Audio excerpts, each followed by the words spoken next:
Oh. Hello, everybody, and welcome to the Writing Center's APA Style Workshop. My name is Catherine Carson, and I will be leading you through today's workshop. In order for you to get a GPS point for attending, you'll need to fill out a professional development survey at the end of the workshop. Someone from professional development will provide the link in the chat box, and you will have 1 hour after the workshop ends to complete it. Surveys submitted later than that will not be accepted. So that's how you can earn your GPS point. All right, so today we're going to talk all about APA style. How APA relates to other styles you might have used in the past, why we cite sources and how we cite sources, as well as basic formatting requirements, the link between in-text citations and the references list, and how to effectively approach and use APA style in a paper. So if you're familiar with APA style, this might be a bit of a review with some additional information for you. If you're completely new to it, please remember that you don't need to memorize everything that I present to you today. I'm going to show you some resources and some websites that you can go to when you get maybe a little confused or unsure about how to cite something or how to format your paper. So be aware that just so you know, it can be a little intimidating, but hopefully I'll get you over the most intimidating parts of it. So APA stands for the American Psychological Association. So these APA style rules were created by the American Psychological Association, and they can be found in the APA manual. And that's what gives the guidelines that we use here at Full Sail for writing and formatting. The first APA manual was published in 1952, and a new manual is put out every couple of years, and we currently follow the 6th edition. So why do we use APA style at Full Sail? You might have used other styles in the past, like MLA, Turabian, Chicago, AP, which is different from APA, and so forth. Most high school English classes have you use MLA, which stands for Modern Language Association. There are some similarities between MLA and APA, but we're going to focus on the differences between the two of them. We use APA style at Full Sail because it's the accepted style for business, and it accommodates the range of disciplines that we meet and we cover here at Full Sail. Students study multiple fields that are all part of the entertainment business. You will be required to use APA style for every research paper that you write, and every class should require you to write some sort of research assignment. So you're going to be coming up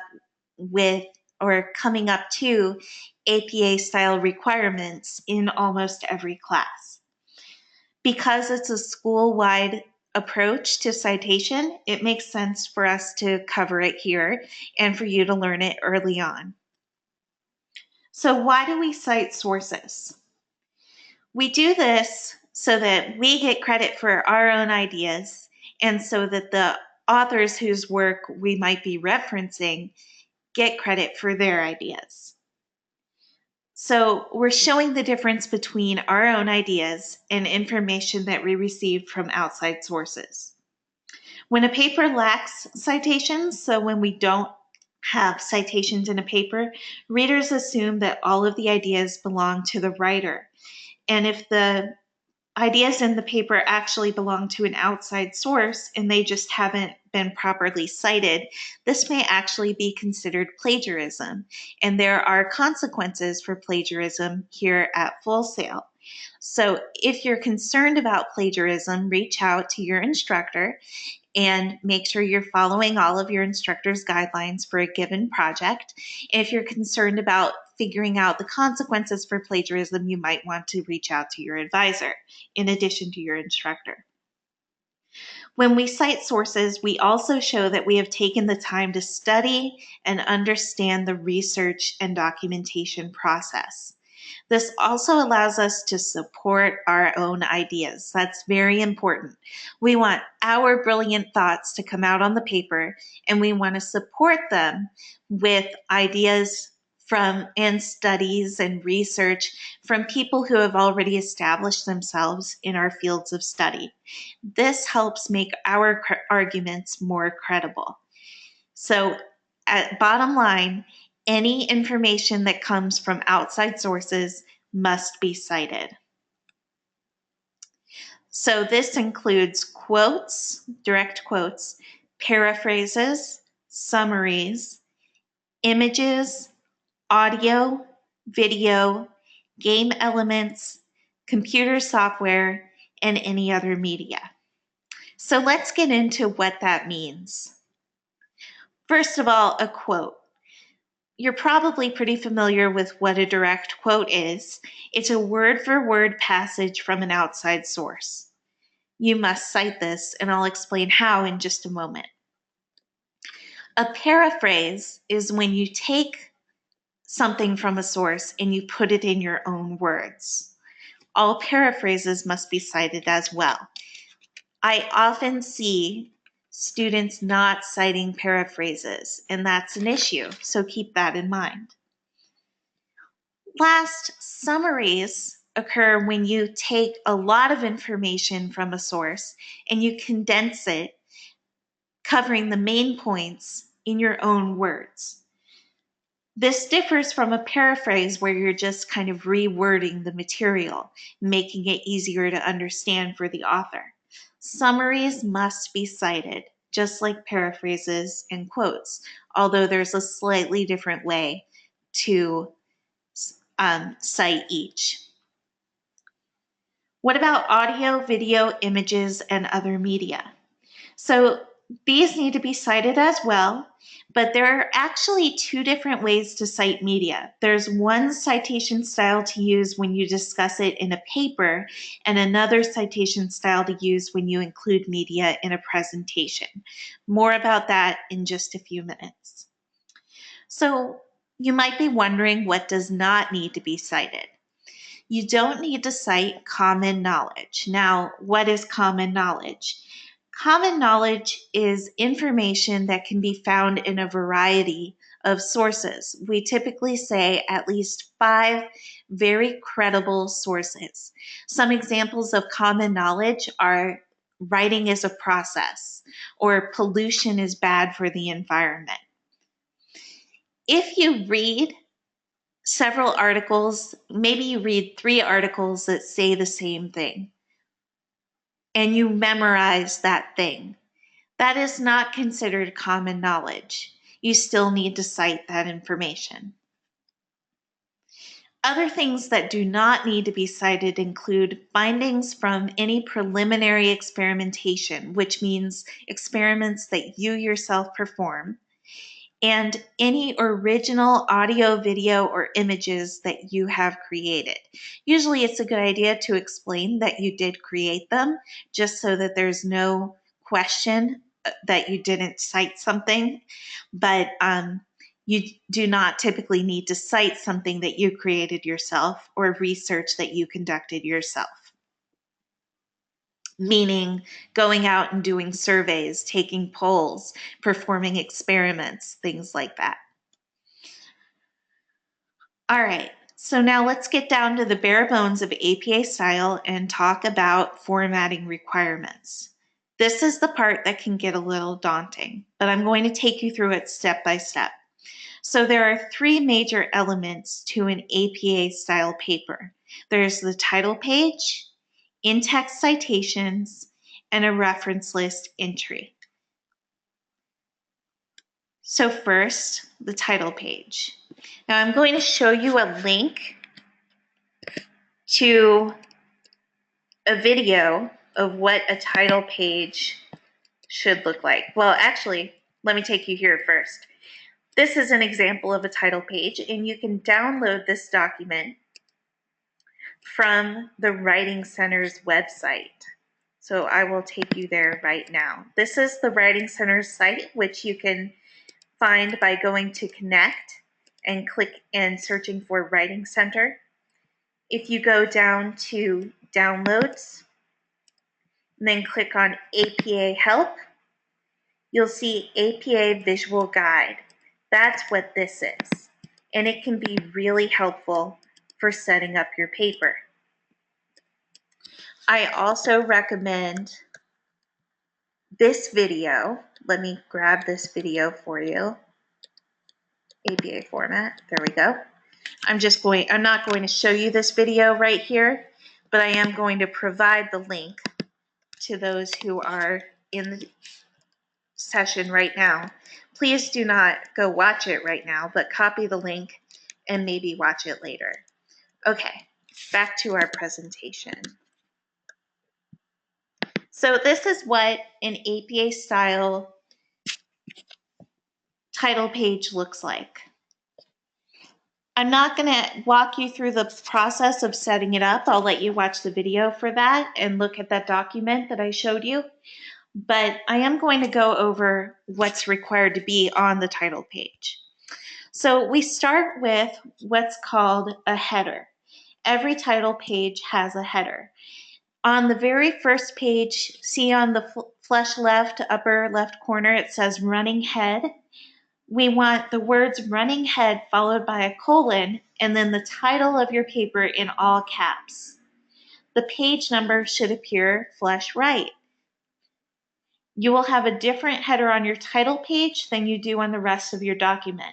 On the rest of the pages, you will not include the words running head and the colon, just the title of the paper in all caps.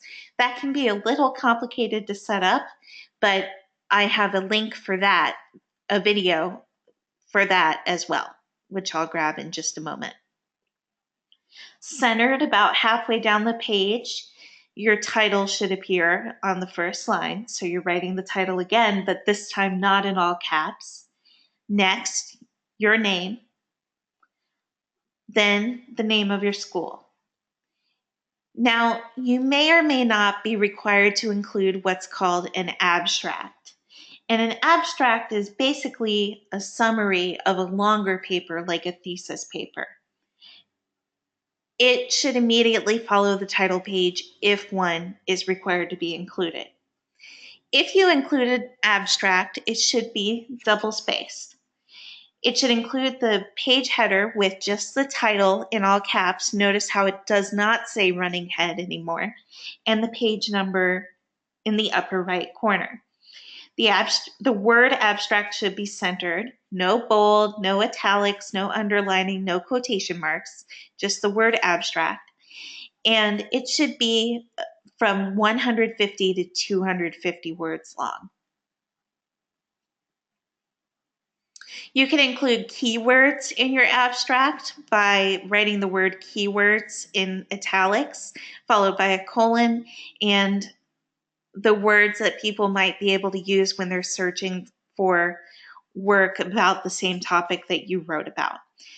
But an abstract is not needed for every APA paper, and keywords aren't always needed either.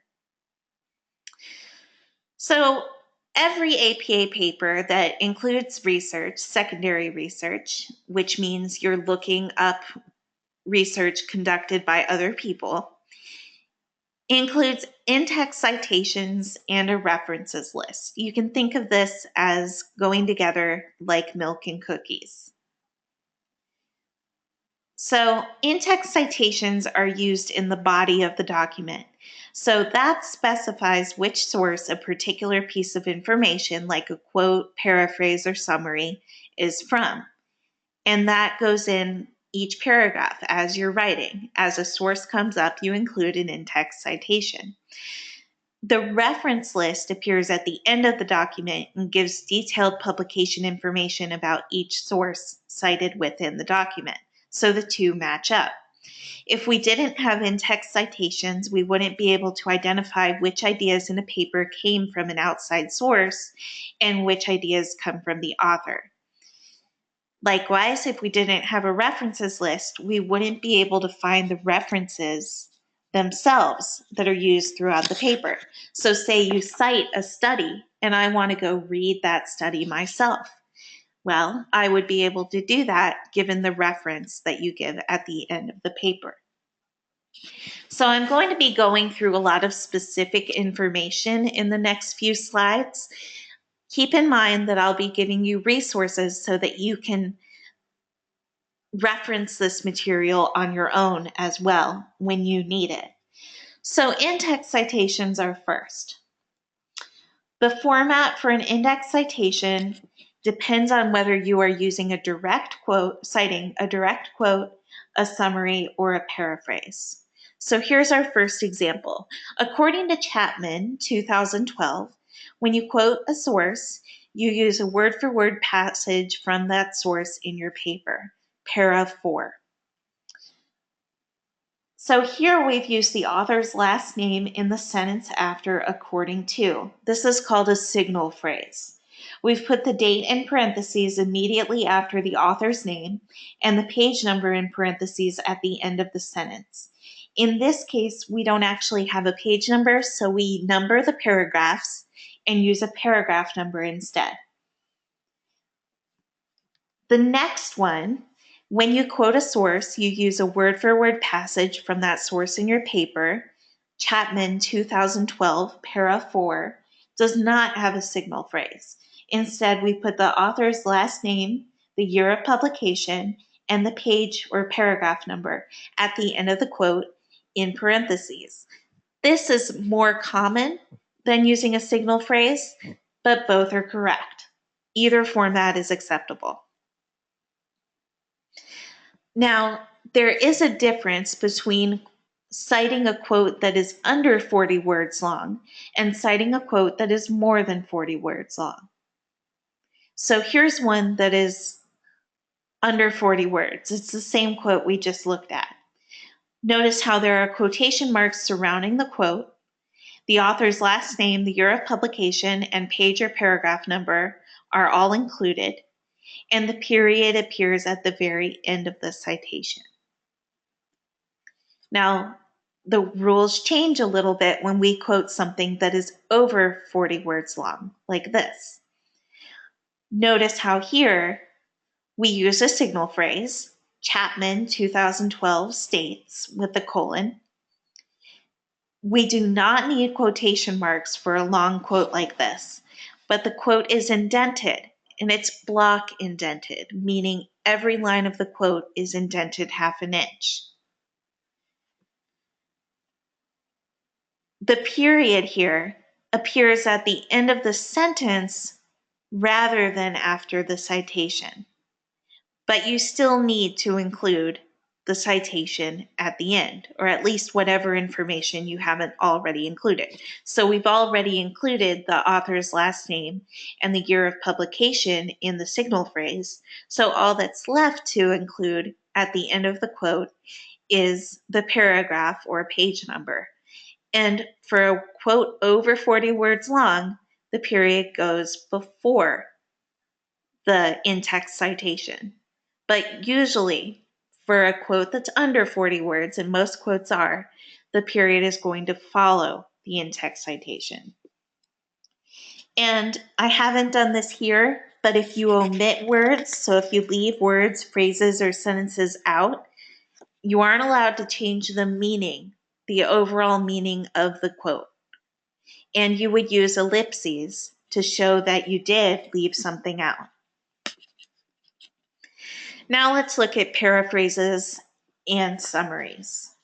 So when we cite a paraphrase, we're using an idea from the article, but we aren't quoting it word for word. Instead, we put it into our own words, which shows that we understand the material.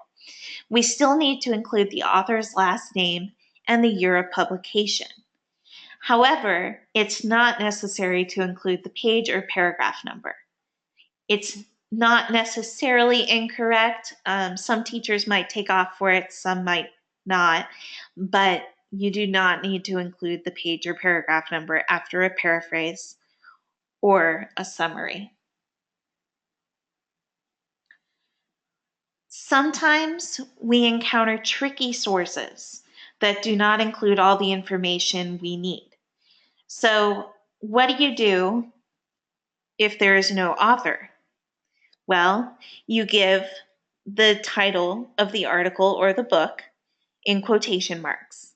Now, one thing that helps me as I write my in-text citations and then later my reference list is that the first piece of information in your in-text citation is also going to be the first piece of information that appears in your reference list. And I'll talk about reference lists in just a moment.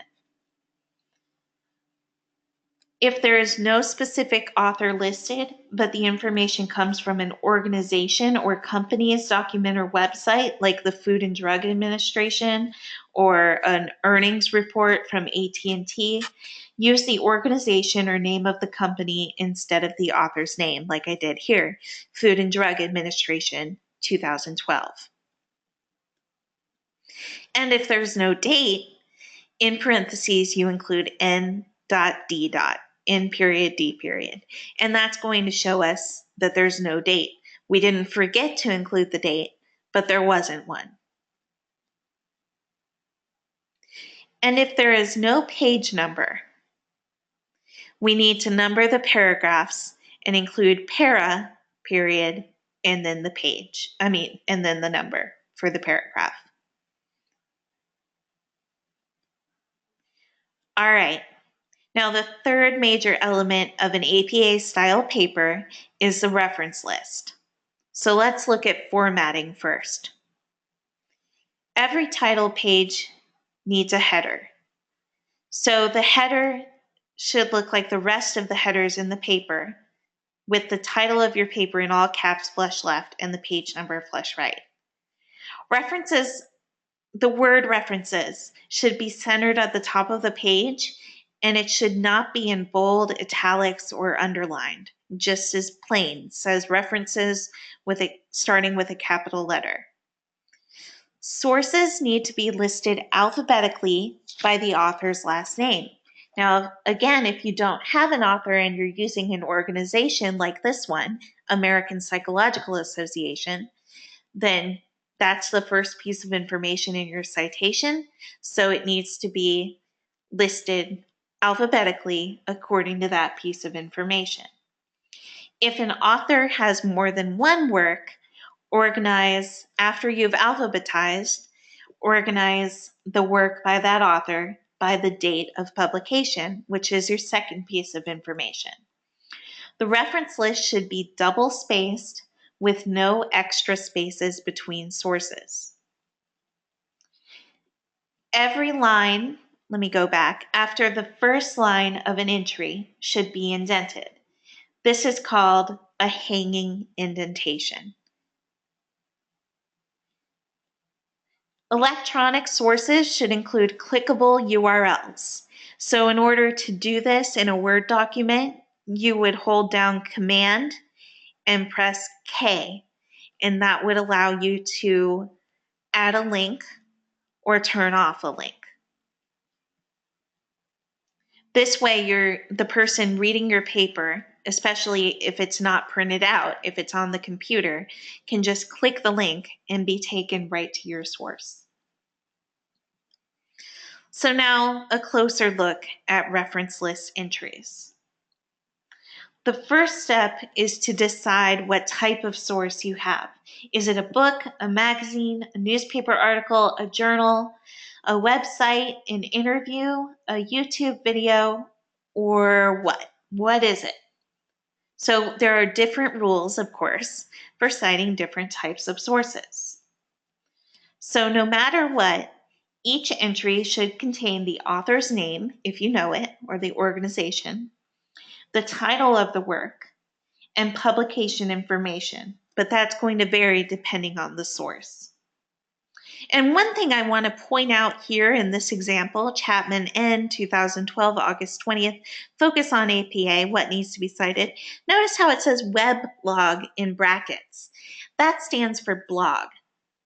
Blog is a shortening of this term, web log. Some people aren't familiar with that, so I want to make sure that you are. And then retrieved from and the clickable URL. All right, so notice that, I'm going to go back to this one because it's a good example. Notice that we have the full last name followed by a comma and then the first letter of the author's first name. There is a single author here, but your source might have multiple authors, no author, or an organization as author. If you didn't have an author or an organization, you would start with the title. Notice that the first letter of the first word in the book or article title is capitalized. Focus on APA. On is not capitalized, and neither is needs to be cited. So we only capitalize the first letter of the first word, the first letters of any proper nouns like APA, and the first letter after a colon or a question mark. What? Those all get capitalized. It kind of looks like a sentence. And then it's followed by the punctuation that ends the article's title, in this case, a question mark or a period. Notice that each line after the first line of the entry is indented. It should be indented 1/2 inch. Like I said, we know what kind of medium this is. In this case, it's a blog, a web blog. It might be a photograph. It might be a CD, an audio recording, and so forth. And then for an electronic source, we have retrieved from, that's a key phrase, and then the URL. So what if we don't know the author's name or the date of publication? So let's pretend that the article just referenced had no author listed. So now the title of the article moves to the front of the citation in place of the author's name. We still capitalize it the same way, and we include the date afterward, and then all of the same information as before. All right, now let's say that same article has no author, but it does have an organization, the Full Sail Writing Center. Well, we would use the Full Sail Writing Center kind of as our author, followed by the title of the article, followed by the date of publication, and then the same information. If you don't know the date and you don't have an author, we give the title, Focus on APA, what needs to be cited, followed by ND, and then the rest of our necessary information.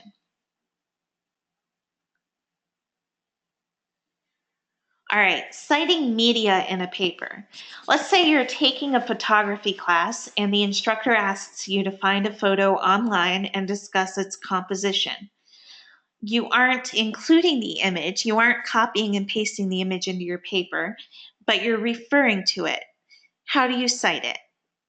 Even if you did include the image, which might have a copyright issue, you would still need to cite it. So in the in-text citation, you give the artist's last name and the year that it was produced or the year that it was published, and then the reference list entry. The artist's last name, first initial, the year, the title of the work, followed by the formats such as compact disc, musical recording, photograph, and then retrieved from, and the URL. When you cite media in a presentation, it's a little bit different. First, you need to make sure that the copyright license is appropriate for what you're doing. We usually need to use pieces with a Creative Commons license. Include the image URL on every slide. If you look carefully, there is a URL on this slide right here. It doesn't have to be big and it doesn't have to be bright, but it does need to be there. And include a references slide in APA style at the end of the presentation, which I've included in this presentation later on. So here is an example of a reference page. I'm going back to this document. This is what a reference page should look like. I think we've pretty much covered it here. However, for a visual presentation, which is what we're talking about here, you would actually, let me jump to it.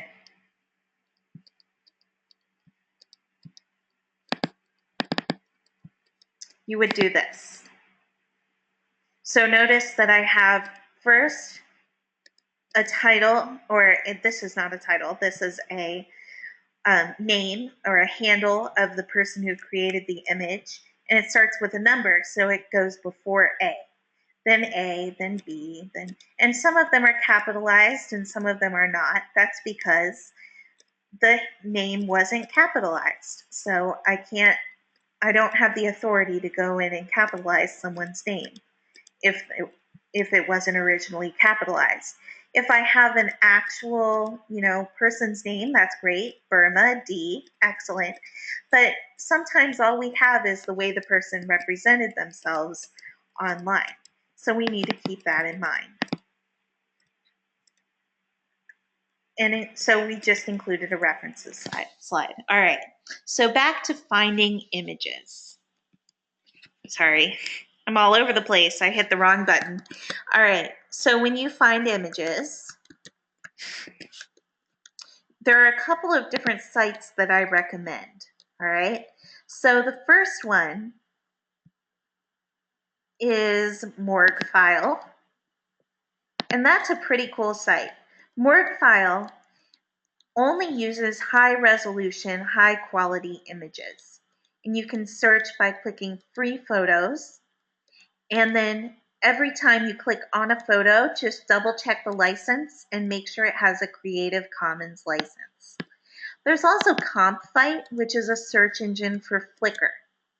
So if you click here, show me what Compfight can do, make sure you click on Creative Commons to see only images, those down here, that have a Creative Commons license. The ones up here are images you can purchase. So I recommend using free images with Creative Commons licenses. There's also the library. Go on Connect, search for library. If you go to research databases and down to AP Images Collection, there are lots of images here too. So you would click on this, it would open, and you can select any categories that you would like and check out the images there.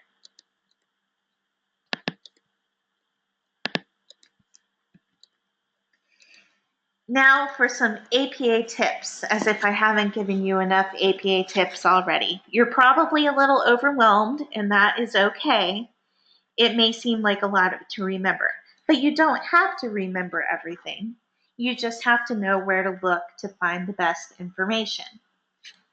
So, become familiar with the elements of the APA paper. Use that example I gave you from the Writing Center's site. It's a download under APA Help. Pay attention to your instructor's requirements. If APA is required for the assignment, make sure you understand how many sources your instructor has asked for and where those sources need to be from. Some instructors say, well, your source has to be from EBSCOhost, or your source, only one source can be a video, that type of thing. So keep those instructions in mind and find out if you need to include an abstract. Always use the APA style manual as a reference. They are available in the library, but I am going to show you a couple of other resources. So there is what's called projectapa.info, and I love this site. So somebody asked a question in the chat box actually about a reference list, so I'm just going to show you an example here.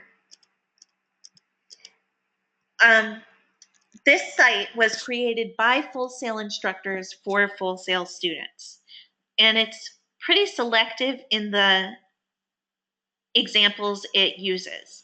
So it's not completely overwhelming. There's an example from each major thing that you might be asked to cite.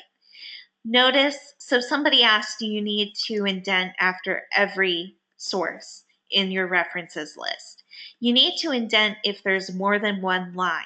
So it looks like the opposite of a paragraph, wherein the first line is flush left and the second line is indented half an inch. If you had a third line, it would be indented as well. And then you go flush left for the next source. That's how you know that we're moving on to a different source.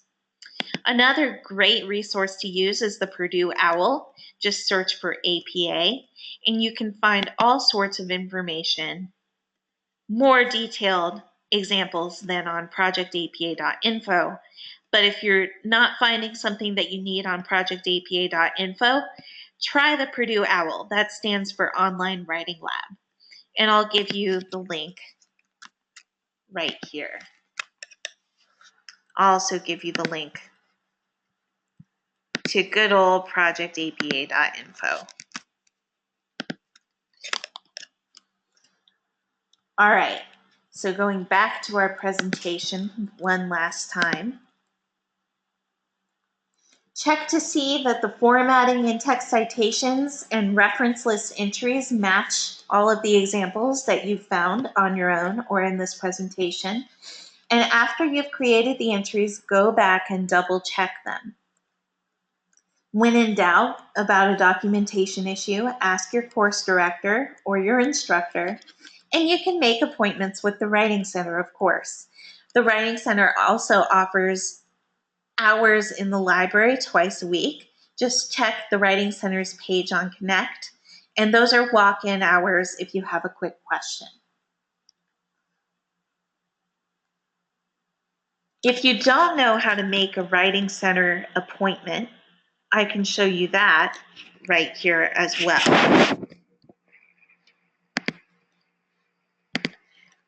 We go back to the Writing Center's homepage,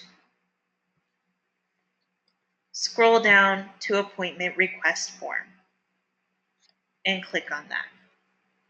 All right, now I'd like to open up the floor for questions.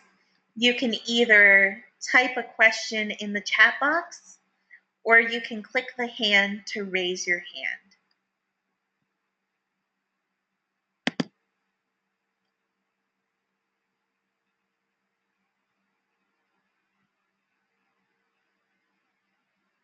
I don't see any questions so far.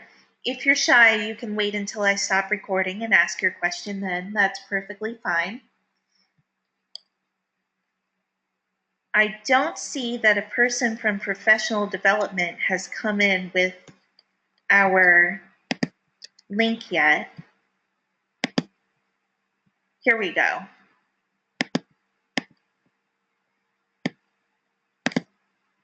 So here's your link. Let me just copy this for you. I think I should be able to.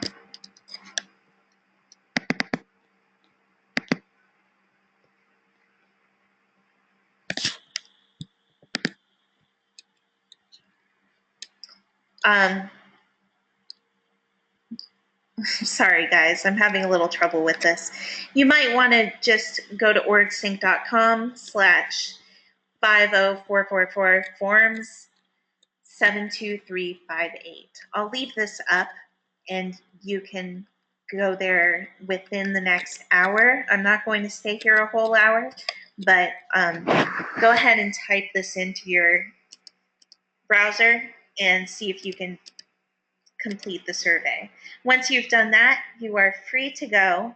Thank you so much for coming today, and I hope that I have answered some questions that you might have had about APA formatting. Take care, utilize the Writing Center, and I hope to hear back from you soon. Bye.